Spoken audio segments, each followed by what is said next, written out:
देव भगवान महादेव शिव और जगतजननी मां जगदम्बा के चरणों में नमन करता हूं। मां वैष्णो देवी का मंदिर बन रहा है। सबसे पहले उस बहन, उस मां के चरणों में प्रणाम करता हूं जिन्होंने ये भूमि का दान दिया है। मां और महादेव सदैव उनकी रक्षा करें, उनकी सभी मनोकामनाएं पूर्ण हो। ये बहुत बड़ा कार्य उन्होंने किया है।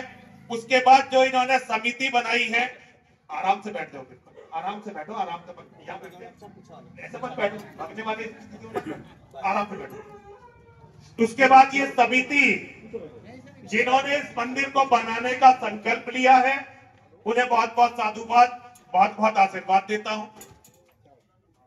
मेरे में कोई ऐसी बात तो है नहीं कि इतना बड़ा कार्य करने के लिए आपने मुझे बुलाया, लेकिन आपने मुझे बुलाया, इसके लिए आपको बहुत बहुत साधुवाद, बहुत बहुत धन्यवाद। मां और महादेव आपके कार्य को सफलतापूर्वक पूर्ण करवाए, ये भव्य मंदिर यहां बने और मां और महादेव सदैव आपकी और आपके परिवार की रक्षा करें। मैं एक छोटी सी, देखिए जैसे मेरी शकल आती नहीं, एक चीज की तरफ आपका ध्यान दिलाना चाहता हूं। हम मंदिर तो बहुत बना लेते हैं, उसके बाद ना तो उन मंदिरों में ठीक से हम पूजा कर पाते और मंदिरों की रक्षा की कोई योजना हम कभी नहीं बनाते। अगर कोई व्यक्ति मंदिर बनाता है तो उसका ये नैतिक दायित्व होता है कि वो इस बात की भी व्यवस्था करे कि ये मंदिर अब हमेशा हमेशा यही रहना चाहिए और जब तक सृष्टि रहे तब तक इसमें पूजन होना चाहिए। लेकिन अब हम हिंदुओं की दिक्कत क्या है, हम मंदिर तो बना लेते हैं, बच्चे पैदा करते नहीं हैं और व्यक्ति की उम्र तो निश्चित है, हम सबको मरना है। और अगर हमारे बच्चों ने इस मंदिर में पूजा नहीं की और ये मंदिर अपूजित रहे, और ये केवल इस मंदिर की नहीं, हर मंदिर की बात है, अगर ये मंदिर अपूजित रह गया तो इसका पाप हमें भी लगेगा, सबको। ठीक है जी, सबको लगेगा पाप, फिर पाप से कोई नहीं बचे। और भगवान ना करे कभी ऐसा हो कि हमारे द्वारा बनाया गया मंदिर या हमारे दान से बनाया हुआ मंदिर अगर कभी तोड़ दिया जाए तो इससे बड़ा पाप हो नहीं सकता। हमने भगवान बैठाए और उनकी रक्षा का इंतजाम नहीं किया। ये बात आपको कोई नहीं बताएगा, केवल मैं ही बताऊंगा, मेरे अलावा आपको ये बात कोई नहीं बताने वाला। और हिंदुओं के जितने भी मंदिर बन रहे हैं, यहां तक कि जो हमारे सबकी मेहनत, सबके बलिदान से बना राम मंदिर भी है, इसकी आप कितनी उम्र मान रहे हो? जो हालात हमारी अब लग रही हैं उसके हिसाब से 10 साल से ज्यादा का ये राम मंदिर नहीं है। जैसे ही भारत का प्रधानमंत्री मुसलमान बनेगा, ये बिल्कुल तय है, ये तुम्हारे नेताओं ने तुम्हारा पागल बना दिया। बस मिल आपको कुछ नहीं रहा। हमारी स्थिति उस कुत्ते की तरह है जो हड्डी चूस रहा है, उसे बड़ा मजा आ रहा है क्योंकि उसे लग रहा है खून निकल रहा है। वास्तव में वो हमारी अपनी दाढ़ों का खून है, जिसे पी के हम ये समझ रहे हैं कि हमें पता नहीं कहां से ये रस मिल रहा है। आजकल बहुत लोग हिंदू राष्ट्र की बात कर रहे हैं। लक्षण तो हिंदू राष्ट्र बनने का कोई दिखाई नहीं दे रहा। लक्षण तो ये दिखाई दे रहे हैं कि भारत बहुत जल्दी मुस्लिम राष्ट्र बन जाएगा। लेकिन अगर कोई हिंदू राष्ट्र के नाम पे यदि कभी कोई तुम्हें टुकड़ा मिले तो प्रयास ये करना फिर उस टुकड़े में एक भी मुसलमान न रह जाए। अगर एक भी मुसलमान रह गया तो फिर हालत ऐसी हो जानी है। अब मंदिरों की रक्षा कैसे हो, इसके लिए आपको बच्चे पैदा करने पड़ेंगे। बच्चे पैदा करने पड़ेंगे बाबूजी। चाहे मंदिरों में दान कम दो, चाहे अय्यासियों पे पैसा कम लगाओ, लेकिन बेटे कम से कम 3 तो करो। और बेटी जरूर होनी चाहिए, क्योंकि जिसने कन्यादान नहीं किया उसका तो जीवन ही बेकार है। घर में कम से कम 4 या 5 बच्चे होने चाहिए। और मुझे पता है आप सबने ये गलती कर रखी है, सबके एक एक बेटा होगा, सबके एक बेटा एक बेटी। बहुत सारे तो ऐसे होंगे उनके बेटा पहले हो गया, उन्होंने बेटी नहीं की। शायद ही कोई किस्मत वाला हो जिसके 2 बेटे हो और बेटी भी हो। बहुत कम लोग ऐसे हैं। हमने अपने हाथ से अपना, आप है बाबूजी 2 बेटे 1 बेटी, 2 बेटे 2 बेटी, आप तो शेर है। सबको आपसे भूखे मर गए क्या बच्चे? चारों बच्चे एक आध भूख से मर गया हो, कोई कमी पड़ गई हो? यहां हो, यहां हो, बताओ आपके 4 बच्चे आपने करे तो जैसे हिंदू कह दी हमसे यही नहीं पल रहे, एक बच्चा नहीं पल रहा। आपके 4 बच्चों में से कितने बच्चे भूखे मर गए, कितने बच्चों को खाने को नहीं मिला और कितने बच्चों को पढ़ने को नहीं मिला? जरा सबको बताओ। मेरे 2 बेटी 2 बेटे हैं। जब पहली बेटी हुई, जिस दिन चारों बच्चे मेरे बड़े ऑपरेशन से हैं, और जिस दिन ऑपरेशन हुआ उस दिन से मिठाई चालू हुई। और जिस दिन डिस्चार्ज हुआ, पहले 8-8 दिन में 10-10 दिन में डिस्चार्ज करते थे, जब तक मिठाई बराबर चलती रही। उनके जो नामकरण संस्कार होता है बहुत ऊंचे लेवल पे, चारों बच्चे बराबर के, और 3 बच्चे पोस्ट ग्रेजुएट कर चुके, और चौथा बच्चा जो है वो ग्रेजुएशन कर रहा है। श्री राम। तो मतलब कोई भी बच्चा भूखा नहीं मरा, सबकी पढ़ाई अच्छी हुई ना, क्योंकि देने वाले माँ और महादेव हैं। जो हिंदू अपने मन में ये अहंकार रखते हैं ना कि हमें बच्चे पालने हैं, उनसे बड़ा मूर्ख धरती पे पैदा नहीं हुआ। ना हम पैदा करने वाले हैं और ना ही हम पालने वाले हैं। सब करने वाला वो है, उस पर छोड़िए। ज्यादा से ज्यादा बच्चे पैदा करिए ताकि तुम्हारा वंश बच जाए। और जिन्होंने एक एक बेटा पैदा किया है ना, अपने बेटों से कहना शुरू करो कि भाई पैसा हमने बहुत कमा रखा है, पैसे के चक्कर में ज्यादा मत पड़। इतना तो कमा कि तेरा खर्च चलता रहे, पर ये नहीं कि तू सारे काम छोड़ के पैसों के ही चक्कर में लगा रहे। अपने परिवार पर भी ध्यान दे, बच्चे पैदा कर और शरीर को मजबूत करो। मैं तो हिंदुओं से कहता हूं, अपना शरीर बनाइए लोहे जैसा, और आपका स्वभाव होना चाहिए शेर के जैसा, और अपना गिरोह होना चाहिए भेड़ियों के जैसा। साथ मिलकर रहो, मंदिरों में खूब साथ बैठकर पूजा करो। ये जो आते हैं ना, सब आए और जल चला के चले गए, इससे भगवान खुश नहीं होते। जब भगवान के बच्चे एक साथ बैठते हैं, प्रसन्न दिखते हैं, तो भगवान खुश होते हैं। हर रविवार तय करो कि मंदिरों में बैठ के कम से कम 2 घंटे सामूहिक कीर्तन और गीता का प्रवचन, ये नियम बनाओ कि हर रविवार मंदिरों के, चाहे छोटा मंदिर हो चाहे बड़ा मंदिर हो, वहां लोग बैठे, सामूहिक प्रवचन कर, सामूहिक कीर्तन करें और गीता का चिंतन करें। तब तो बचने के रास्ते निकलेंगे। वरना भाई ये जो मुसलमान हैं, तुम्हें सबको नमक लगाए बिना खा जाएंगे, छोड़ेंगे नहीं। बात को मेरी को मजाक में मत देना। और भगवान भी रक्षा उसकी करते हैं जो भगवान के कहने पर शस्त्र उठाता है। दुनिया में कृष्ण से बड़ा भगवान कोई नहीं। या भैया कोई है जिन्होंने जन्म लिया है? एक तो मां और महादेव है, लेकिन जिन्होंने धरती पर जन्म लिया है उनमें हमारे लिए योगेश्वर श्री कृष्ण से बड़ा कोई नहीं है। योगेश्वर श्री कृष्ण के सबसे पक्के मित्र,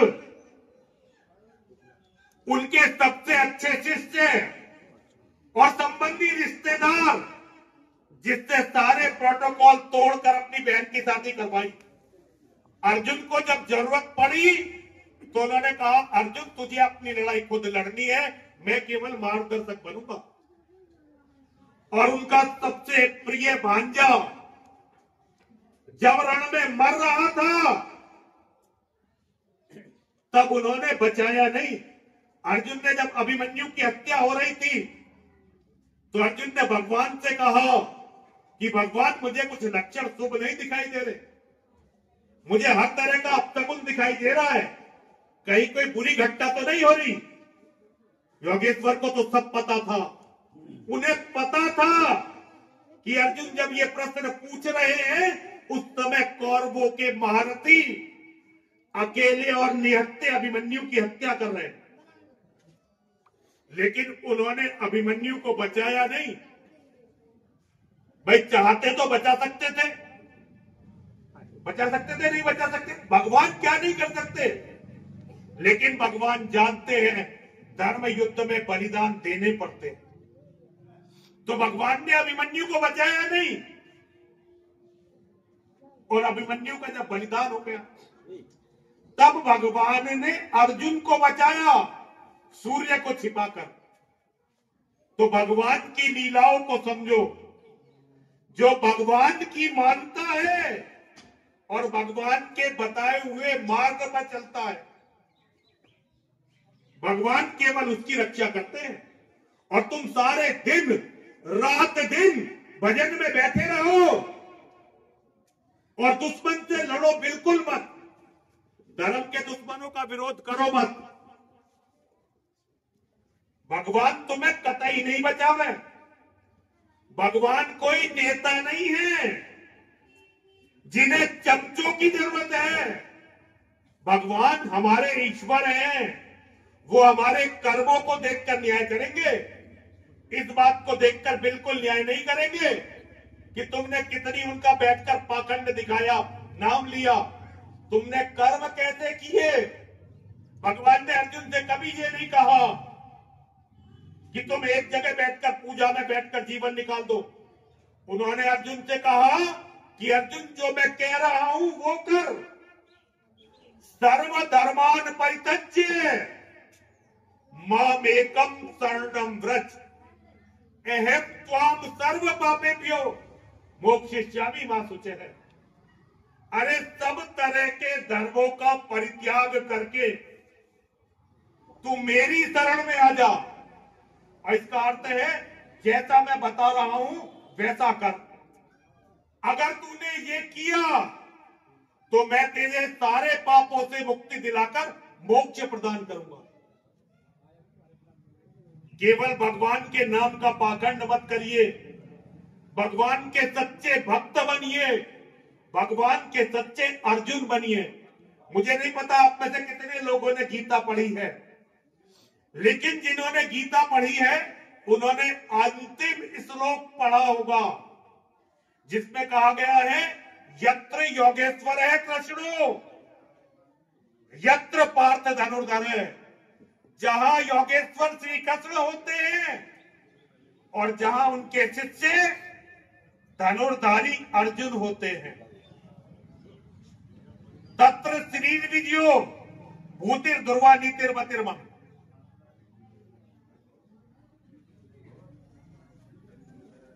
वहां ऐश्वर्य रहता है, वहां नीति रहती है, वहां विजय रहती है, वहां सब तरह की विभूतियां रहती है। अब अर्जुन सब नहीं है, लेकिन इसका अर्थ समझिए, हम में से जो भी भगवान श्री कृष्ण को अपने हृदय में रखकर अपने परिवार, अपने धर्म की रक्षा के लिए शस्त्र उठाता है, वही अर्जुन है। और जो अर्जुन है वही अपने परिवार की रक्षा भी करता है और धर्म की भी रक्षा करता है। इसलिए आप सभी योगेश्वर श्री कृष्ण के परम भक्त, परम शिष्य अर्जुन बनिए, तभी भगवान की कृपा आपको प्राप्त होगी। मैं अपनी माताओं, बहनों, बेटियों से कहना चाहता हूं, घर को बड़ा करिए। आजकल बहुएं तो जैसी हुई सबसे ज्यादा अगर बिगड़ी तो सास बिगड़ी। जब हमारी माताओं का समय था, वो आती थी तो उनकी सास आशीर्वाद देती थी।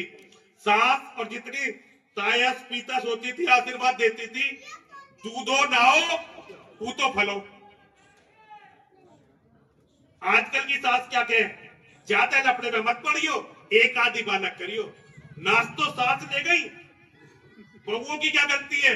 और जब तक सास अपनी गलतियों को सुधारेगी नहीं, बहुएं सुधरेगी कैसे?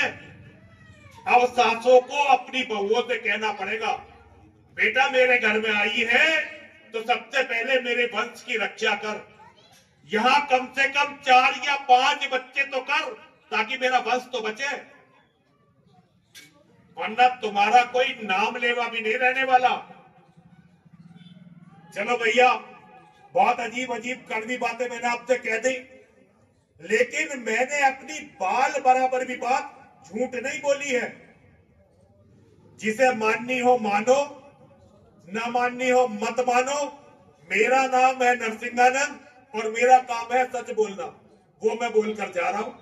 जरा 3 बार मेरे साथ बोलेंगे, बोलिए, विजय मिले या वीर गति। विजय मिले या वीर गति। जितनी मेरी अकेले की आवाज है ना, आप सबकी मिलके भी इतनी नहीं है। जरा जोर से बोलिए, बोलिए, विजय मिले या वीर गति। विजय मिले या वीर गति। सब महादेव के नाम, सब महादेव के नाम। जीते जी रण छोड़ के जाना, जीते जी रण छोड़ के जाना। वीरों का नहीं काम, वीरों का नहीं काम। विजय मिले या वीर गति, विजय मिले या वीर गति। सब महादेव के नाम, सब महादेव के नाम। जीते जी रण छोड़ के जाना, जीते जी रण छोड़ के जाना। वीरों का नहीं काम, वीरों का नहीं काम। विजय मिले या वीर गति, विजय मिले या वीर गति। सब महादेव के नाम, सब महादेव के नाम। जीते जी रण छोड़ के जाना, जीते जी रण छोड़ के जाना। वीरों का नहीं काम, वीरों का नहीं काम। और अब जरा मेरे साथ नारे लगाएंगे। नारे जो आपके यहाँ पंडित जी लगाते हैं ना, तो थोड़ा बदलाव है।